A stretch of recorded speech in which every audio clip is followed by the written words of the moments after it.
kainahan, so karon na napunta diri sa atong pipinuhan. Kay syempre napatay mga trabaho diri. So karon kay finally nahuman na gid ko og astrobag, nahuman ako butang. So mapansin ninyo human na nagbutang naa sa ibabaw. So kay human na matag astrobag, then limpyo na pud ang atong pipinuhan. So mapansin ninyo nga baga na kaayo ang atong pipino, no. So kailangan na pud nato siya i-pruning. So muna nagdadala ko karon og gunting. So happy kay tanaw kay nakita na nato ang atong pipinuhan nga namulak na. So it means nga namulak naman gud siya mga kainahan, na siya bunga. So kana makita ninyo nga bulak amo na siya ang male niya nga bulak. So ang tanom is na siya male o female. So ang female nga bulak mga kainahan na siya dala nga bunga. So ang male wala na siya dala nga bunga, no. So mala siya ang gina-pollinate sa mga kuan. So ang iyahang bulak mag-adto dito sa atong pollinators, mag-adto dito sa male nga bulak, then mag-adto siya sa female kay para ma fully develop gyud ang atong bunga, no. So mo na siya isang pinaka-importante sa tanom. So kung namin makita nga mga bubuyog or mga unsa-unsa diha muna siya ang pollinators, no. So importante kay na siya sa ato ang tanom. So karon mga kainahan, explain pod nako, no, kung unsay kalahian sa mga pipino nga atong gitanom diri. So karon sabay natong gitanom ang duha ka klase nga pipino. So naatay Japanese cucumber og legacy. So ang legacy variety ra na siya, no. So ang legacy mo na siya ang permanente nga makita diha sa mga palengke. So daghan gyud klase ang pipino. But sa palengke man gud ang best seller dito is ang legacy. Ang legacy man gud nga klase nga pipino is green gyud siya, as in green. Bisan pag dagko na kay na siya mga kainahan, green gyud na siya. So lahi siya sa megacy. So lagi ang atong naandan nga ginatanom sa una is megacy. So ang megacy is may gyapon siya nga pipino, no. So but dili lang gyud siya as in parehas sa legacy nga as in guwapa gyud siya, no. As in green gyud siya. So mao na siya kalihian. And then karon ako apong i-explain, no. So diri nga part mo ni siya ang Japanese. Then kani nga part is mo ni siya ang legacy. So naay sa Japanese naay mga part nga namulak na pod, pareha ra gyapon diri sa legacy. So kay lagi sabay ra ni nato siya gitanom, no. So ang Japanese is 27 nato gitanom, ang legacy is 28. So mapansin ninyo mga kainahan, ang legacy is baga kaysa sa Japanese.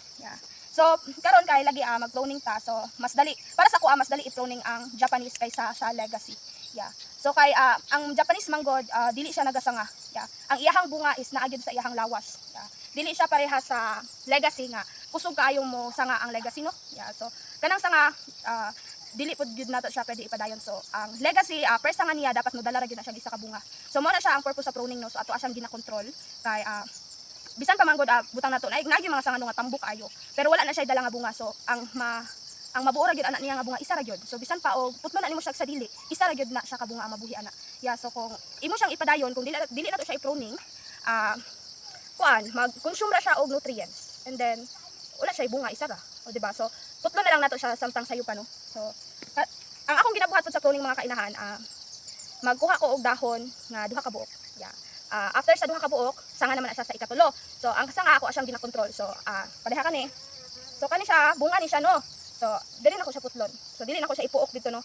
Kay sa una ginapuok nako. So daghan kog nakita nga dili wala na buo ang bunga.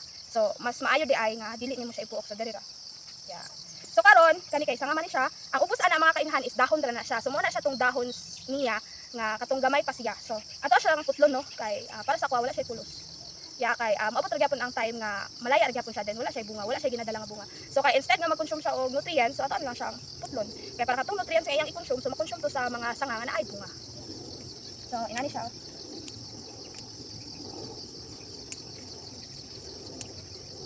So sa una lagi kay baguhan pa ta sa pagpipinuhan, so medyo jud ta ma-stress, no, labi na kanang pruning time kay medyo pa ta mataha o tanggal sa mga sanga sa mga dahon, kay lagi ka na muratag masayangan bakit tambok kaayo, pero dili di ay kailangan jud ay nimo siya tanggalon, no, kay wala gyapon siya kulos.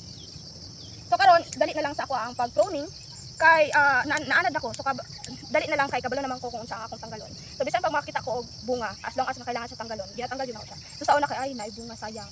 So mo ra gihapon, so kung imo siyang panitan manggod, so ako siyang gipanitan. Ang katong nga bunga is wala siya na buo. So useless. So niabot ta gyapon ang time nga ako gyapon siyang giputol. So karon samtang sayo pa aton lang siya putlo, no, kay lagi sama sa akong gingon mag-consume gyapon siya nutrients, samantalang kung dito siya mapadulong sa mga mabuog gyud nga bunga. So katong mabuo nga bunga mo gyud atong harvest mo, atong makwartahan mo to siya na ay pulos. So katong walay mga pulos kailangan dito siya tanggalon. So karon man siya naga-pruning ko, no. So ako ang ginatanggal ang mga dahon. So dapat pod mga kainahan ang atong pipinuhan is hawan. walay mga sagabal nga mga dahon. So kung makakita ta og dahon nga walay mga bunga sa ato siyang ginatanggal no. Diri na pud sa ubos nga part. Kay pag crowded man gud ang imuhang pipinuhan, maglisod og sulod or maglisod og kita ang mga pollinators. So mo pud siya isa sa hinungdan nga gamay og bunga ang imong pipino. So instead sa pag-abuno, pag-spray og foliar, isa gyud sa pinaka-importante no ang ma-pollinate gyud ang mga bunga. Kay kung dili man gud ma-pollinate ang mga bunga is dili siya mabuo. So wala kay harvest. So kung ang uban mapansin ninyo nga inyong pipino is minus og bunga, so pud pasabot minus ang nabuo kay tungod kay wala siya na pollinate. So mo na siya pinaka-importante gyud ang pag-pruning. So ato siyang hawanan no para pag agi sa pollinators dali na nila makita no nga na sila kailangan i-pollinate.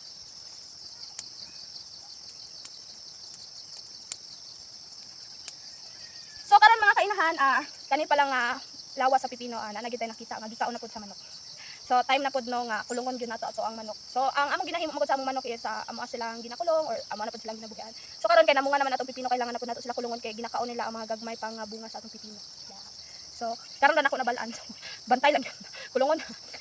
Ay kulungon ihawan sa daan.